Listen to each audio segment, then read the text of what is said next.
Mes parents ont divorcé quand j'étais encore très jeune, à un âge où l'on ne comprend pas vraiment ce qui se passe, mais où l'on ressent tout avec une intensité particulière. Du jour au lendemain, mon quotidien a changé. Mon père est parti, et avec lui une partie de mon équilibre. Au début, il y avait encore des appels, quelques visites, des moments où j'essayais de recréer un lien, mais tout cela s'est rapidement effrité. Pendant la première année suivant leur séparation, nous avons gardé un contact irrégulier. Parfois il appelait, parfois non. Parfois il promettait de venir me voir, puis annulait. Petit à petit, ces absences sont devenues plus fréquentes que les présences, jusqu'à ce que le silence prenne définitivement le dessus. Avec le temps, j'ai appris à vivre sans lui. On s'habitue à tout, même à l'absence. Les souvenirs se font plus flous, les émotions s'apaisent, et la vie continue. Il restait une part de moi qui pensait à lui de temps en temps, mais sans vraiment chercher à renouer.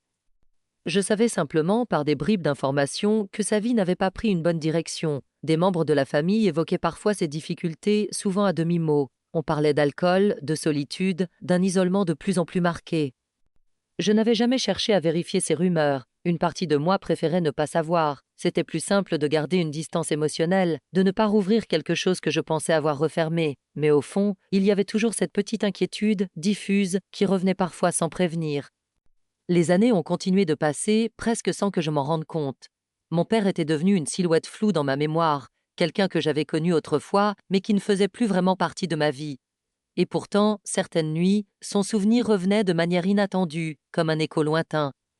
Puis, en 2018, une nuit comme les autres en apparence, j'ai fait un rêve. Mais dès les premières secondes, j'ai senti que quelque chose n'était pas normal. Ce n'était pas un rêve confus ou incohérent comme les autres. Tout était d'une netteté troublante. Chaque détail semblait précis, presque trop précis pour être un simple rêve. Les textures, les couleurs, la lumière, tout avait une cohérence inhabituelle. J'avais la sensation étrange d'être pleinement consciente, comme si je ne dormais pas vraiment, mais que je vivais la scène. Je me tenais devant la maison de mes grands-parents. Ce lieu, que je n'avais pas vu depuis des années, m'est apparu immédiatement familier. Pourtant, quelque chose avait changé. L'endroit semblait plus froid, plus silencieux, comme vidé de toute vie. La façade, autrefois accueillante, paraissait désormais figée dans une atmosphère pesante. Les volets étaient clos, les fenêtres sombres. Aucun signe de mouvement, aucune lumière. Tout donnait l'impression que la maison retenait quelque chose en elle. Le silence était total. Pas un bruit de vent, pas un animal, pas un craquement.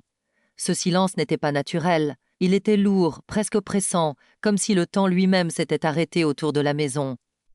Sans vraiment réfléchir, je me suis approchée de l'entrée, comme guidée par une force invisible. Chaque pas me paraissait étrangement naturel, comme si je savais exactement ce que je devais faire. En posant la main sur la poignée, j'ai ressenti un léger frisson, une sensation difficile à expliquer, comme si ce simple geste avait une importance particulière. Lorsque j'ai franchi la porte, l'atmosphère m'a immédiatement frappée. L'air était plus froid, plus dense, presque étouffant. J'ai eu l'impression que la maison était coupée du monde extérieur, comme enfermée dans une bulle silencieuse où rien ne circulait normalement. La lumière était presque inexistante à l'intérieur. Les pièces étaient plongées dans une pénombre constante et mes yeux mettaient du temps à s'adapter. Les formes apparaissaient lentement, comme si elles sortaient de l'ombre une à une, révélant un intérieur figé. J'ai commencé à avancer dans le couloir. Chaque pas résonnait doucement contre le sol, amplifiant encore le silence pesant. Je marchais lentement, avec cette sensation étrange de m'enfoncer dans quelque chose que je ne comprenais pas. Plus j'avançais, plus une impression grandissait en moi, une certitude presque instinctive que quelque chose m'attendait plus loin. Mon cœur battait un peu plus vite, non pas de peur, mais d'une tension difficile à définir. Je me suis arrêtée devant une porte entr'ouverte. Sans hésiter, j'ai posé ma main dessus et je l'ai poussée lentement. À cet instant précis, j'ai ressenti comme un basculement, comme si j'allais découvrir quelque chose d'important. La chambre était plongée dans l'obscurité. Les rideaux grenats bloquaient presque toute la lumière. L'ambiance était lourde, étouffante, et le désordre de la pièce donnait l'impression d'un lieu abandonné de l'intérieur. À l'intérieur, tout semblait figé, comme si le temps s'était arrêté. Le désordre, la pénombre, l'atmosphère, tout donnait l'impression d'un lieu abandonné de l'intérieur, mais encore habité par quelque chose d'indéfinissable.